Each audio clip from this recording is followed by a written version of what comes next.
Welcome to today's video. In this video, I'm going to be sharing with you 14 of the biggest mistakes people make when buying a new build in Tucson, Arizona, and how to avoid them. Stay tuned because one of these mistakes is literally going to cost you hundreds of thousands of dollars, and most buyers don't even realize it. So stay tuned for that.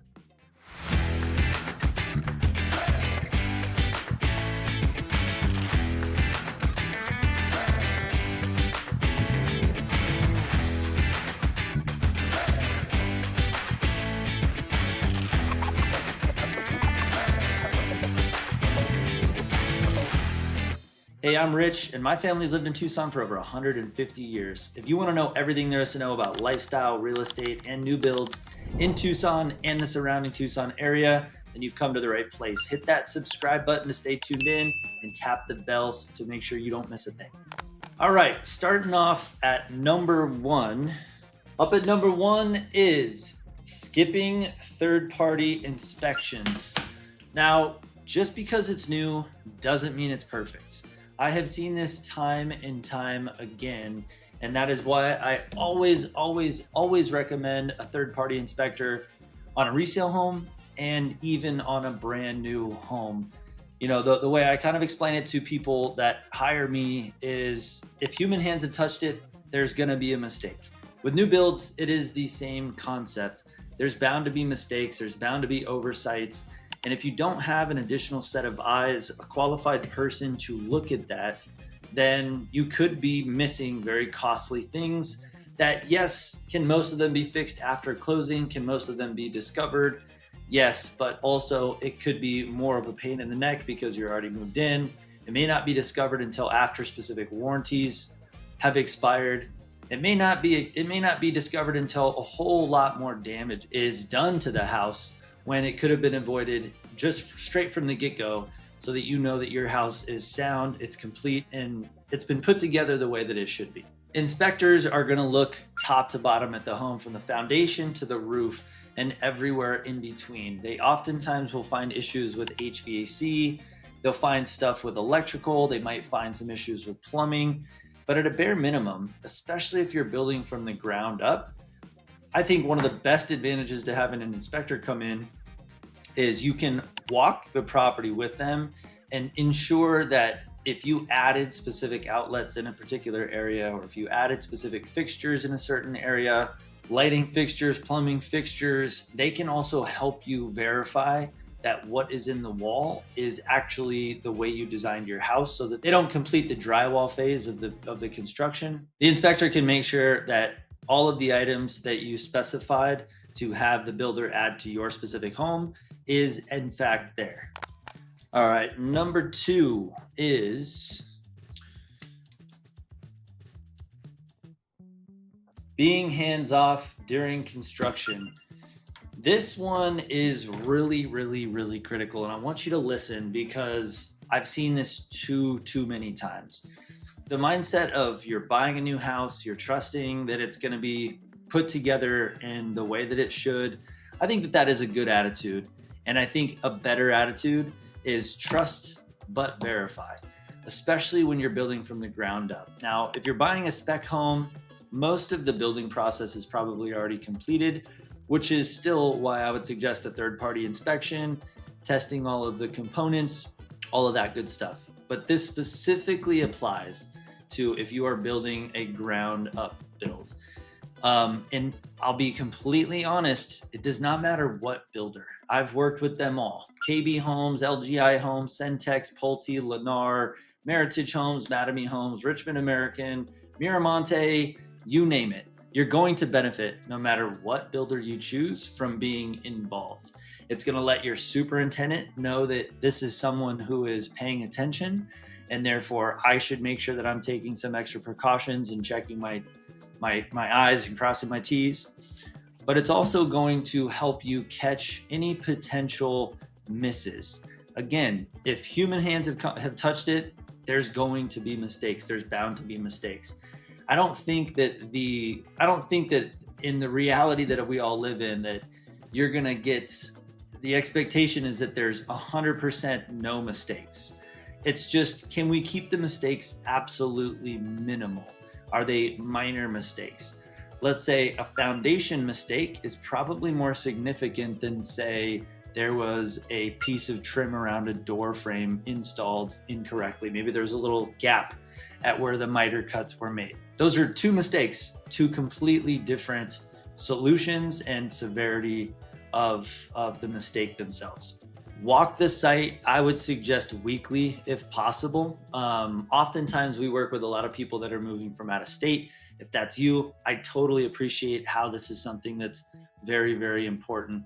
If you live close enough to personally visit the site every week, then I would highly suggest doing that. If you live out of state and you're going to be building a house and you're not going to be present, then I think that that's why it's really critical that you hire someone who can be present as often as possible. We do that for our clients quite often. We've got several people building homes all over Tucson, and me and my business partner, we're able to go visit those sites frequently, attend those really strategic and important walkthrough dates with the superintendent. Oftentimes we're FaceTiming our client in so that we're all part of the conversation. They've got eyes on it virtually. We've got boots on the ground. But really, it's a team effect to be able to make sure that we have presence through the whole build process. All right, next up, choosing the wrong floor plan. Now you might be asking me, Rich, what does that even mean? I'm gonna pick the floor plan that works best for me, for my situation, for my family. Of course, hear me out. When I say choosing the wrong floor plan, specifically what I'm referring to is having a basic understanding of that community, wherever that new build community is, what the sales track record has been, what the buyer demand has been. Oftentimes, I've seen this time and time again over the 15 years I've been working professionally in real estate, that there's oftentimes trends that develop at specific home sites. Trends in terms of floor plans in particular. Some floor plans, super, super popular, lots of demand. So other floor plans, not so much, very rare. Maybe they're the smaller ones, maybe they're the ones with the 2-car garage where everyone wants the 3-car garage. Maybe they're the 2-bedroom floor plan and everybody wants the 4-bedroom floor plan. These are really critical things to pay attention to because for most buyers, myself included, I want to know that whatever I'm buying into has a high likelihood and a high potential to capture as much appreciation as possible over time, as much resale value as possible. My mind is always thinking like that because I have 15 years of appraisal experience, so I can't help it. One of the ways that you're going to protect yourself the best is avoiding this mistake. Having an understanding of what the most popular floor plans are, and on the contrary, which are the least popular. Because if you're buying the least popular floor plan because it fits your situation, but it happens to be the least popular floor plan in that particular community, the demand that is showing up now is likely to show up the same over time. And so I would say that's a safe bet. If you want inside knowledge on which communities have floor plans that are more in demand with what you're looking for, that's why you would reach out to someone like me and our team who works predominantly in new builds all over Tucson. We have that inside knowledge, and this is part of the guidance that we give our buyers to ensure that they're making the correct decision when buying into a community and specifically a new build. All right, up next,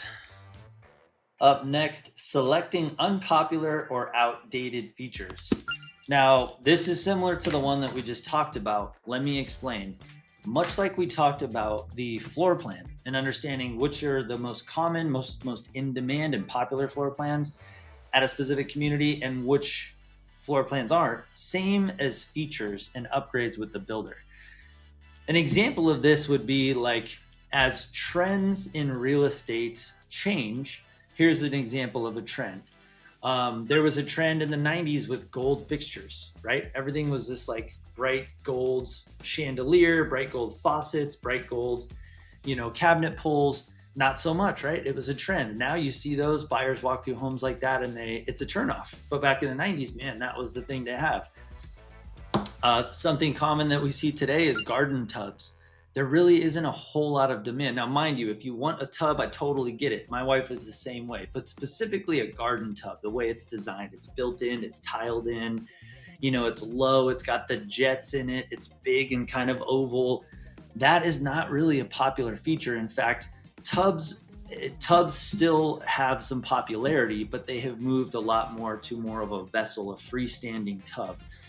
The garden tub is not a feature that is necessarily as popular. Now, luckily, with most builders, they're going to stay up to date on a lot of these features. So there's not a whole lot of builders that you have to worry about, that are going to be offering fixtures from the 90s as an option or a garden tub. But I'm just using these as examples because builders will have structural options. Like a structural option would be an in-law suite conversion instead of a 3-car garage. Well, that's a structural option you should really evaluate, because although you might see, wow, this could be a really cool feature to have an in-law suite, if it's really not something that you're going to have if you're not going to have a lot of use for it, it may be a feature within the community that is unique, and uniqueness doesn't always mean value. And so it might be unique because the demand for that feature, it just isn't there. And for you to spend $15,000, maybe $20,000, just throwing numbers out there on that specific upgrade in structural option, it might bite you in the end, because now you have a house that you spent extra for that feature, but the demand for it is very low.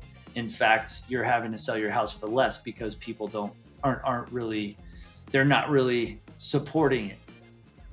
And so because of that reason, from cabinet styles, countertop styles, interior color palette, structural options, electrical options, all of these things I think are really critical. There is kind of a fine balance of like, what features do you want and will really, really support what you want in your home, but also cross-referencing that with someone like myself or our team who can give you some feedback and let you know, hey, these features are really popular and they're in line with exactly what you want. But these features over here, they're not as popular in this community. Specifically, this one, based on the cost, is something that you'd be the first person that's putting it in your house. That's kind of a red flag, for instance, of like, maybe we really need to evaluate this. Not to say that's not something you still decide to put in, but at least you have an option to really evaluate. Is that a roll of the dice that you want to make? Next up, choosing a bad lot. Now, what do they say in real estate? Location, location, location. It's true, because that's the one thing in real estate that is the most difficult to change. You really can't. You can't change location. And because of that, this is something that is a big mistake that I've seen people make. And let's talk about a little bit of what I mean by a bad location. In any community, new build community, you're going to have usually a selection of the floor plan and the lot that you want, unless you're buying a spec home, in which case you still kind of have some decision making to do. Might be pre-built, but regardless, there are certain things you want to avoid. And within any community, there's almost always lots. There's a spectrum of desirability on lots as well. From lots that have no neighbors on one side, maybe no neighbors on both sides, maybe no neighbors on all 3 sides, all 4 sides, longer driveways, better views, bigger backyards, bigger lots, corner pie-shaped lots. There's a whole different wide range of features specific to lots that can make them more attractive. And on the contrary, there's things that can make lots not so attractive too, like backing up to a freeway, backing up to a main road, backing up to big power lines, having a view of someone's house that's right behind you, a 2-story house right behind you, having a short driveway, let's see, being closer to being in part of a community that the community ends on that side where the lot is, and right on the other side there's a big commercial development with a lot of noise or something like that. That's called external obsolescence, something external to the house, and it's creating obsolescence for your property. In layman's terms, it's affecting your value in not a positive way. You want to be cautious of things like that. It's not to say you have to buy the best lot in the neighborhood, although some people do that because those tend to be the ones that protect value the most. But I think a good happy medium is good. I mean, I can speak from experience. I did this with our most recent, my wife and I are building a new build, a production new build right now as well. And we did the same thing. We didn't buy the greatest lot in the neighborhood. We didn't buy what I thought was maybe a representation of the worst lot in the neighborhood either. We're kind of somewhere in the middle. So for you in your journey, I think that it's really critical to evaluate that piece and avoid this mistake for future resale value as well. Next up, delaying repairs until after closing. Now, I'm specifically referring to the repairs that the builder is to make. Oftentimes with a ground up new build or even a spec house, there's repairs that need to be made to the house prior to closing. And let's just face it, like I've said in this video, if human hands have touched it, there's bound to be some mistakes. The goal is to make those mistakes as tiny and minuscule as absolutely possible. And we do that through inspections, we do that through being present, we do that through having expertise and being very familiar with the building process and having seen a lot of the things that are wrong with it. But it's very common that within 2 weeks of closing, or throughout the process of a build, there's gonna be corrections that need to be made from the builder. Something was missed, something was done wrong. The goal is to catch those. Now, there's one final time you're gonna have an opportunity to catch that before the house closes, and that's about a week to 2 weeks before the actual closing date. Now, that's usually a time that we bring the home inspector back for the second, maybe even third time to do another walkthrough. Myself, our team, we're present as well. We always recommend that the buyer's there, but that's really our time to point out any other things that need to be corrected. 99% of the time, they're minor. Sometimes they are major. Like I had one where we got to that phase and the inspector had realized that there was an air conditioning handling unit. It was one of the ACs that was missing from the attic. There's supposed to be one or two up there. One of them was missing and it just wasn't caught. So this is an example of some of the things that can be caught. Most of the times they're minor. Sometimes they can be a little bit more major, but regardless, I would always suggest getting repairs, as many repairs as possible done, especially any major ones, done prior to closing, because anything post-closing is, in my experience, going to take longer to do. It's going to be a little bit more hoops to jump through. Not that it won't get done. Builders do have a pretty robust warranty system.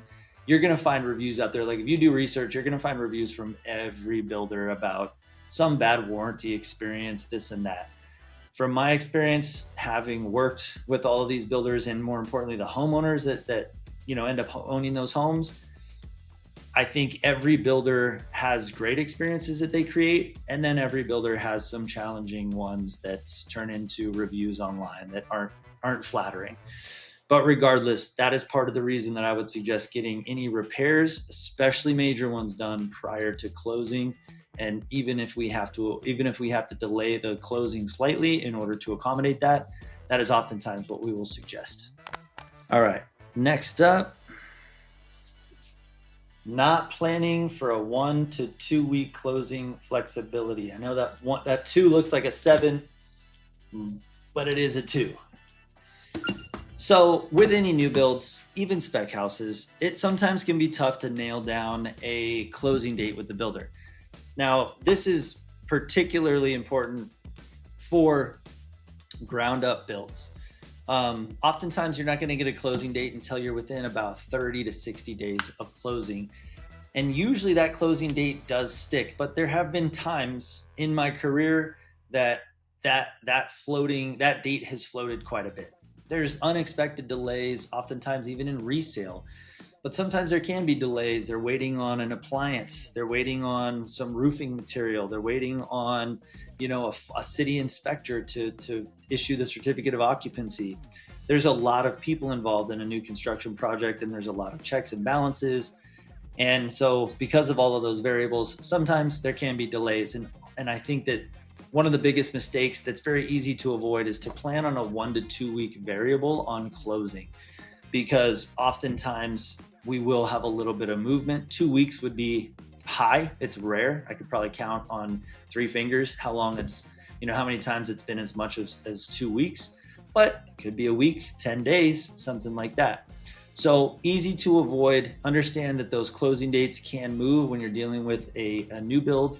And so whatever your situation is, whether you're renting or wherever you're living, if you can negotiate or have some flexibility there, even in your mind, maybe not on paper, but at least in your mind, that can help kind of alleviate some stress. And another easy mistake to avoid that can make a huge difference. All right, and this one is a really powerful one. Pardon my writing, only consulting with the builder's in-house lender. Now, if you're not familiar with lending, or if you're not familiar with builders, most of them are going to have a in-house lender, right? So Meritage is going to have their own builder or their own lender. KB Homes is going to have their own in-house lender. Mattamy is going to have their own in-house lender. It's very common practice. And oftentimes, if you're willing to use their lender as well, they're going to give you some incredible discounts. And I mean, those are typically very difficult to beat. Now, the reason that this is so important is because I think oftentimes buyers can get really, really taken back on how incredible these incentives look and feel on the surface. Truthfully, oftentimes they are. They are hard to beat. Most lenders in town, even when you shop them, they're like, yeah, you should just go that way because we can't compete with it. What I'm speaking to though is specifically the scenarios where that's not the case. And the only way to know truly if that's not the case is to make sure you're getting a side-by-side comparison. So I always recommend two lenders. This is a 30-year loan that you're committed to. And so because of that, I would definitely suggest that you get a second opinion. It can't hurt. It's not going to cost you anything. And chances are you're going to end up going with an in-house lender, but at least you'll have peace of mind knowing that you did get a second opinion and you know for sure that that is the best route. Ideally, what you could do as well is get a cost sheet from the in-house lender and be able to provide that to an outside lender, someone outside of the builder, because that's really going to give them a blink on what their actual closing costs are broken down to, what they're estimating for your property taxes, what they're estimating for your mortgage insurance, what they're estimating for your loan costs, your appraisal costs, all of the costs that are associated with it so that they can really compare apples to apples. Specifically where I think this is important, and especially in a time in the market like today, there's a lot of incentives for buying down interest rates. And that interest rate buy down can oftentimes be, a fixed concession, builder concession, say $15,000 or $20,000 to cover closing costs and rate buy down. But not all lenders offer the same rate. So with the builder, for instance, they might be offering, and this is just total random numbers, the in-house lender might be offering a 6.5% interest rate, then they're buying it down. Whereas an outside lender might be offering a 5 and a 5.75 interest rate, right? And so without a buy down. So it really just depends. That's not the situation all the time, but those are the situations that I think that's why this is a mistake, and it's worth to get the second opinion just to ensure you're making the right financial decision. Now, before we move on, for those of you that don't know, I've worked professionally in real estate for over 15 years, and in that time, I've helped a couple thousand people just like you buy or sell a home locally. So if that sounds like you and you're considering making a move today or even a year from today, let's get connected. I'll put some of my contact information on screen. I'll put it in the description below so you have easy access to it. Let's get connected. You can call, text, email, schedule a free Zoom consult so we can meet face to face. Actually, this will be the background that we meet and talk in on Zoom, which catches people off guard. Grab my contact information and let's connect. All right, next up, not registering your warranties. When you buy a new build, one of the reasons why you would buy a new build for most people is because you have peace of mind and knowing that everything's new. You've got warranties, you've got peace of mind knowing that if something breaks, you've got a way to fix it. That's not going to cost you right out of your own pocket. So you got warranties on all of your mechanical components like refrigerators, washer, dryers, You have warranties on your HVAC components. You have warranties on your structural components like your roof, your foundation, your trusses. You have warranties on your irrigation. There's warranties for all sorts of the components.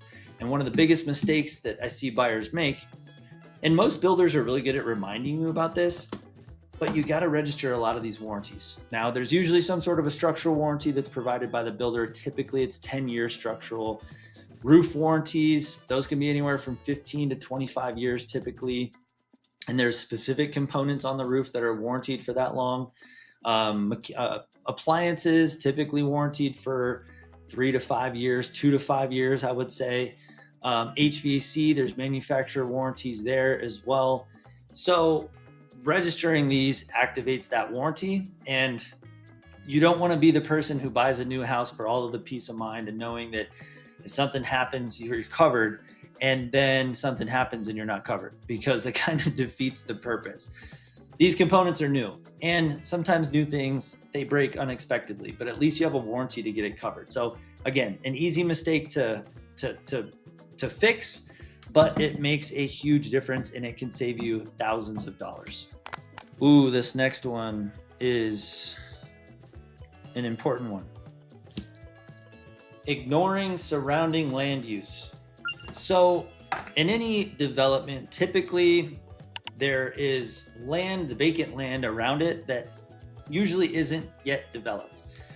It may look like it's never going to be developed, never been touched, but that doesn't necessarily mean that that's always going to be the case. So, this is a mistake that you can avoid, because what I've seen in the past is people buy lots, build a home, thinking that the land behind it is always going to stay like that. And then that land is purchased and it's developed into something that isn't ideal. It could be other homes. It could be a farm. It could be a dirt bike track. It could be a 5-story storage facility. You want to have an idea of what the surrounding land use is, and if there's any proposed development for that area, because that can make a big influence on whether you decide to buy that lot or not. It goes back to earlier in the video when we were talking about external obsolescence, understanding which lots are going to be the best. This is a part of that as well. So something about the land usage. If you're buying something that's right next to, say, a national forest, okay, that's probably a pretty solid bet that that's not ever going to be developed. It could be, right? I mean, of course, nothing is guaranteed. It could be, but it's a low probability. But if you're buying a lot that's that's at the edge of the community, that phase of the community, and the land behind it is completely vacant and it's beautiful right now. You got no neighbors, it's saguaros, you got mountains, it's amazing, but that is private land. That land could be sold at any point in time, right? So again, I'm putting it on this list just so you can start to collect some of this information and understand why these are mistakes and how to avoid them. Next up, this is a shameless plug because I truly think you deserve the best representation. Not hiring an experienced real estate agent. I'm just gonna be square with you for a second. If you hire me or not hire me, it does not matter to me. The reality is that I make these videos to help educate you, and this is very, very important. This is usually the biggest financial decision any of us get to make. And if we're lucky, most of us are going to make this decision 3, 4, maybe 5 times. I mean, most people might make this once or twice, but if we're lucky, it might be 4 or 5 times. 4 or 5 times over your whole life to get these decisions right, and they're the biggest financial decision any of us make. Hiring an experienced real estate agent like myself, who knows how to navigate new builds, knows all of the twists and turns, has a ton of experience in terms of what has gone wrong, how to overcome those things, how to come up with solutions. That's why you would hire a real estate agent. A real estate agent truly is not someone to just sign on a piece of paper and put a name down. A real estate agent is a consultant. They're an advocate. They're a guide. They're a leader.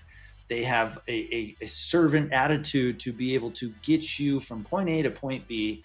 And for that reason, I think that you deserve hiring someone who is experienced for this very, very important decision that you're about to make. So because of that, you can interview multiple agents, you can interview one agent, but whatever you do, make sure you find an agent who is experienced, someone who you can trust and to look out for your best interest at every turn, because that one thing can absolutely save you hundreds of thousands of dollars. And I seriously, genuinely believe this. It's also one of the most cost effective, because if you hire the right agent, their services to you are most likely not going to cost you a dime. And so the upside is endless. Next up, skipping the lot premium analysis. Now, when you buy a new build, there's usually going to be your base price for your house, plus upgrades, plus lot premium. We talked about this a couple different ways earlier in the video, but the most premium lots, the ones with the most unobstructed views, the biggest backyard, the primo, most highest demand lots are going to have the biggest premium typically. Premium paid meaning it's additional money on top of base price and upgrades. Now, what I mean by lot premium analysis is not always is the most expensive lot going to contribute the most value long term. Let's take, for instance, in a situation that I recently helped some folks with, where they were evaluating two different lots. One of them was about $40,000. The other one was about $80,000. And the conversation was, hey, if we buy this $80,000 lot because it has this incredible view, is that going to translate to $80,000 more in the future when we sell it? And I broke it down for them and did an analysis for them based on the two lots and the difference in view. There was some significance for the more expensive one, but also in my experience, looking and working in these communities over a decade and seeing what those home values do over 10 years, when that home is 10 years old, am I seeing an $80,000 discrepancy or more between the primo lots and then lots that are more middle of the spectrum, or maybe even slightly above the middle? And in some cases it's not. It is not you're not seeing that type of return. So it truly just becomes a question of, is that the lot that you truly want, regardless of whether it's going to contribute all of the money that it costs to acquire it? For some people it is. For these folks it was, because this is their home. This is probably very likely their last home that they're going to buy. They're in that season of life. They've worked hard to make all of this happen and make the move. And for them, they decided that was the lot that they were going to call home. And it was less of a conversation of resale value for that particular item. But for you, it might be different. And because of that, this is a mistake that I wanted to put on your radar and how you can avoid it. Next up, assuming all builders use the same materials and quality.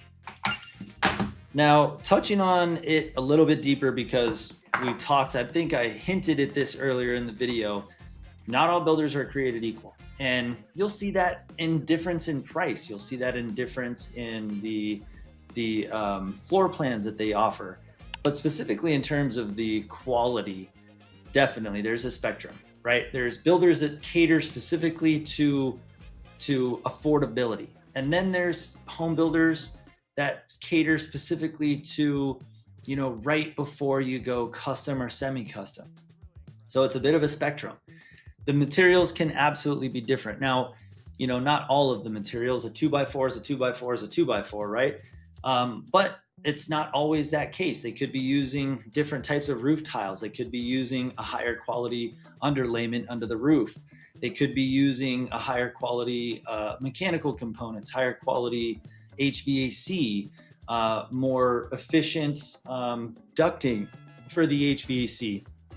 A common one is they could be using a completely different type of insulation in the house, one that has a higher R value, a more insulative R value to keep the energy costs of the house lower. So these are examples of different types of quality of components and materials that are going to be different from builder to builder. So no, not all builders are created equal. Not always is the price indicative of better quality. But much like the old saying goes, you get what you pay for. I would say in general, that tends to be the trend with builds as well.